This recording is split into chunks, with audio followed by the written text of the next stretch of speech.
Westgrove. We're situated in northwest Christiana, and we're only dealing in potato seed. Don't do fresh potatoes, so we can deliver potato seed right to 12 months of the year. Now for us as potato growers and as seed growers, the most important thing is the ticket on the bag.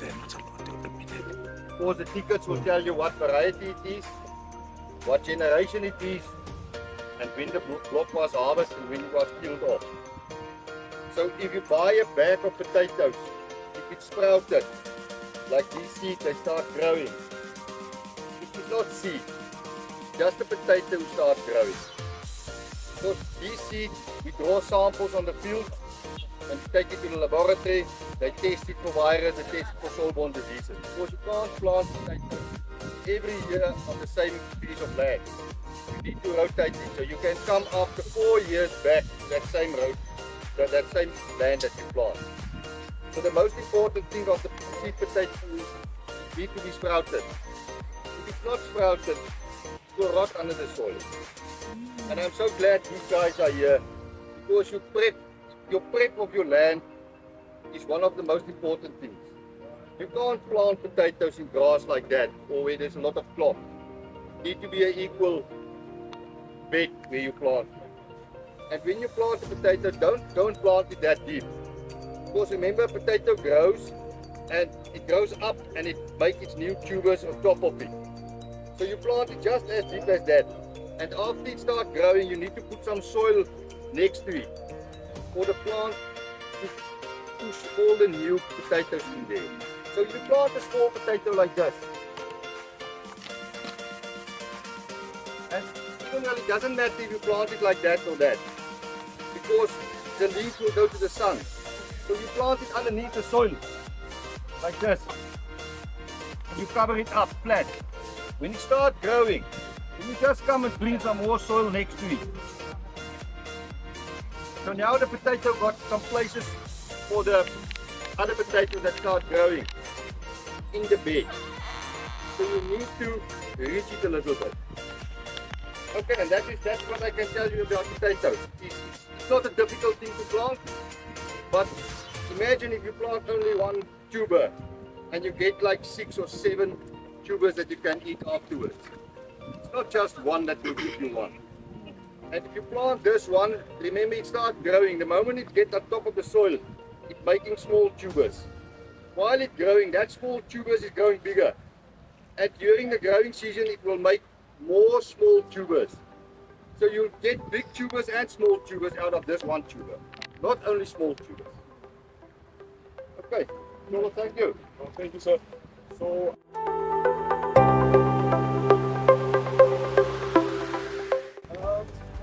some show, I had a gentleman saying they have a store called it's a 5W MW30 that you're using on this machine. But I think everyone knows there were some of you that asked the question earlier, where would you rank Shell in the world?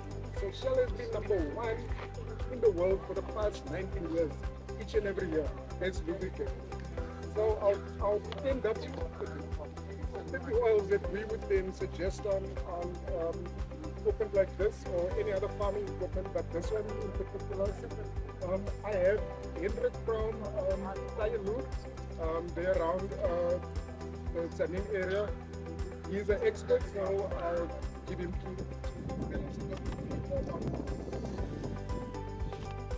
the specific machine is the 10W oil.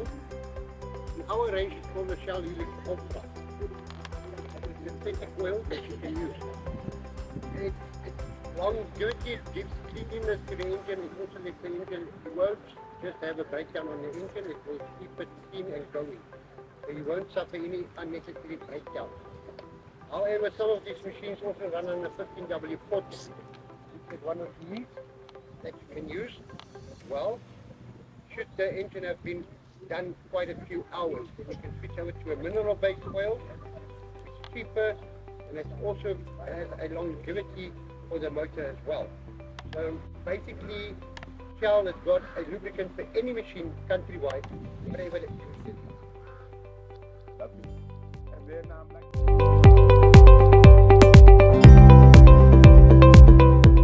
fertilizing or spreading of grass seeds fertilizer, and for spraying you would use it for insecticides, herbicides, whatever aerial application you need.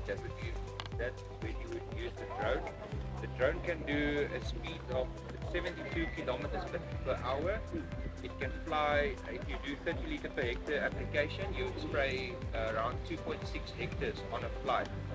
And once you come and refill your chemicals, you change the batteries, and the battery goes into a charger, and that takes around 9 to 11 minutes to charge that battery up to full again. So normally you would run into 3 sets of batteries. One is flying, one is charging, and one is cooling down.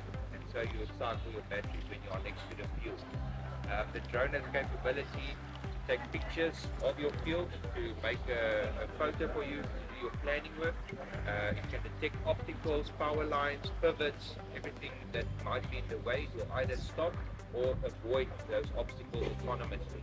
It flies on RTK, so it has a 10 centimeter accuracy. So there where you mark your boundaries or your points, stay exactly within 10 centimeters of that point. That is on the drone side. Then on the rover side, it's an autonomous orchard sprayer, so you use it in your orchards, net houses, tunnels, those type of things. That one we have here is a 240 liter capacity. It can spray around 7 meters wide, and it would run about 300 meters with a battery. And you would change your battery, and it is semi-autonomous. So you would plan, you would drive it once, plan your route, and from there on it would follow that route completely autonomous. Okay. Then if you've got any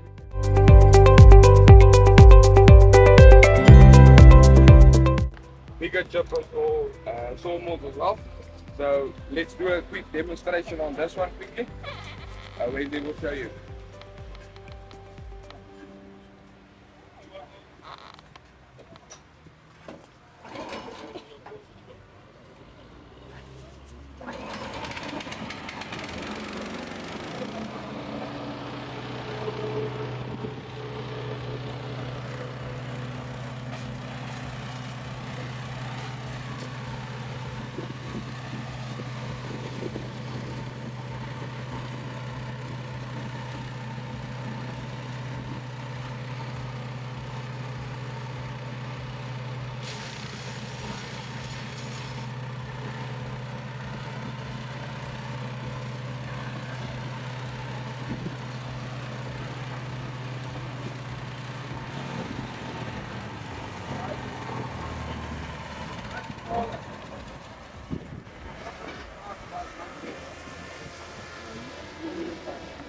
Okay, thank you guys.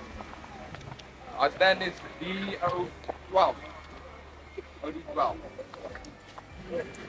Thank you everyone for the demos.